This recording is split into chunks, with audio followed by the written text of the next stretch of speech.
वित्त मंत्री अरुण जेटली ने पिछले बजट में स्मार्ट सिटी को लेकर एक काफ़ी अनाउंसमेंट्स करी थी, लेकिन इस बजट में स्मार्ट सिटी को लेकर उन्होंने कुछ भी नहीं बोला है। हालांकि हो सकता है बजट के अंदर इस तरह की चीज़ें इंक्लूड हो, लेकिन उनके बजट भाषण में ये सारी चीज़ें मिसिंग रही।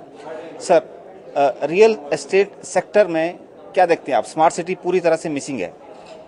मेरे ख्याल से बजट के अंदर हम ये एक्सपेक्ट करें कि माइक्रो डिटेलिंग होगा हर एक चीज़ का, चाहे वो स्मार्ट सिटी हो, चाहे वो हाउसिंग फॉर ऑल बाई 2022 हो। इसको रीट्रेट किया गया है, तो हाउसिंग फॉर ऑल 2022 को रीट्रेट किया है वित्त मंत्री जी ने। तो इसका बाकी जो माइक्रो फाइन डिटेलिंग जो है वो मेरे ख्याल से जब पूरा पेपर हमारे सामने आएगा तभी पता चलेगा। लेकिन यही रीट्रेट करना कि 2022 तक सबको घर देंगे, इसका मतलब है कि प्राइवेट रियल एस्टेट सेक्टर के लिए एक बहुत बड़ा अपॉर्चुनिटी वित्त मंत्री जी ने खोल के ओपन करके रखा है। लेकिन सर, आप हमेशा से रियल एस्टेट सेक्टर को इंफ्रास्ट्रक्चर सेक्टर का दर्जा देने की मांग कर रहे हैं, उसको लेकर कोई डेवलपमेंट नहीं हुई है। इस तरह से रियल एस्टेट सेक्टर, आप एक बहुत बड़े ग्रुप के रहेजा डेवलपर के सीएमडी हैं, रियल एस्टेट सेक्टर को के लिए इसकी घोषणा नहीं होना किस तरह से देखते हैं आप? देखिए, हमें अगर ये होता तो बहुत अच्छा होता जी, क्योंकि रियल एस्टेट सेक्टर आम आदमी को, अगर जितना एक आम आदमी को सड़क देना जरूरी है, जितना पानी देना जरूरी है, जितना बिजली देना जरूरी है, सीवरेज देना जरूरी है, उसको हम इंफ्रास्ट्रक्चर बोलते हैं सब चीज़ों को। लेकिन इन सारी चीज़ों को देने के पीछे पर्पज़ होता है कि हर एक आदमी को घर भी देना। इंफ्रास्ट्रक्चर, घर भी तो इंफ्रास्ट्रक्चर ही है जो एक आम आदमी को मिलना चाहिए। तो ये हमारी डिमांड बहुत पहले से रही है कि आम आदमी को घर देना जो है उसको इंफ्रास्ट्रक्चर सेक्टर का दर्जा दिया जाए।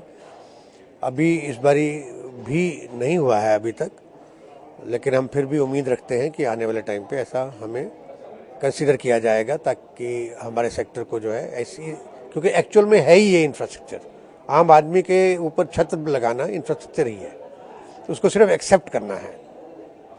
इसके अलावा रियल एस्टेट सेक्टर के लिए इस बजट में क्या क्या खास हुआ है, जो सबसे महत्वपूर्ण? अगर 3 बातें मैं पूछूं आपसे तो क्या क्या रही हैं? रीट के ऊपर जो पास ऑन टैक्सेशन का जो अनाउंसमेंट किया है, ये पिछले वाले बजट में जो है इसमें कुछ क्लैरिटी नहीं थी, और उस क्लैरिटी के ना होने के कारण से इन्वेस्टमेंट नहीं आ पाया। इसकी क्लैरिटी दे देने से मेरे को लगता है अनकन्वेंशनल मेथड से जो है काफ़ी पैसा जो है वो अनलॉक होगा और सेक्टर में इन्वेस्टमेंट के तौर पे आएगा। इसके अलावा वही 2022 तक सबको घर देने के लिए और प्राइवेट सेक्टर को एनकरेज करने के लिए ये बहुत अच्छा स्टेप है। तीसरा स्टेप इसमें मैं ये बोलूँगा, जो 70,000 करोड़ की इन्वेस्टमेंट टुवार्ड्स इंफ्रास्ट्रक्चर जो है, और रूरल हाउसिंग है, रोड है, इन सब के लिए जो, और जिसमें 20,000 करोड़ का गवर्नमेंट का इन्वेस्टमेंट आएगा, साथ में कंट्रीब्यूशन आएगा, ये हमारे सेक्टर को आने वाले सालों के लिए एक ग्रोथ का पाथ दिखाता है। तो ये दूसरा जो है, ये इसके लिए भी मैं बोलूँगा ये बहुत अच्छा पॉइंट है।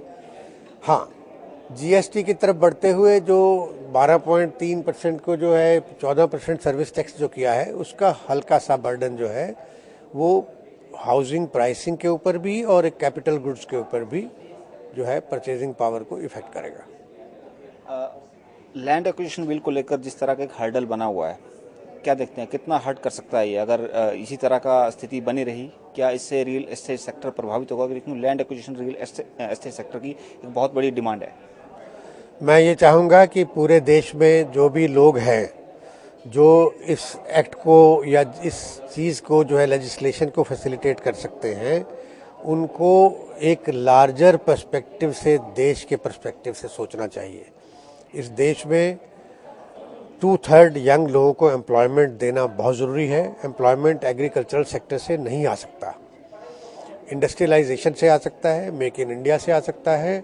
ओवरऑल देश की ग्रोथ के लिए आपको इंडस्ट्रियल सिटीज़ को डेवलप करना पड़ेगा, इंफ्रास्ट्रक्चर बनानी पड़ेगी, और अगर हम उसको भी रोक के बैठ जाएं तो चीज़ें आगे नहीं बढ़ेंगी।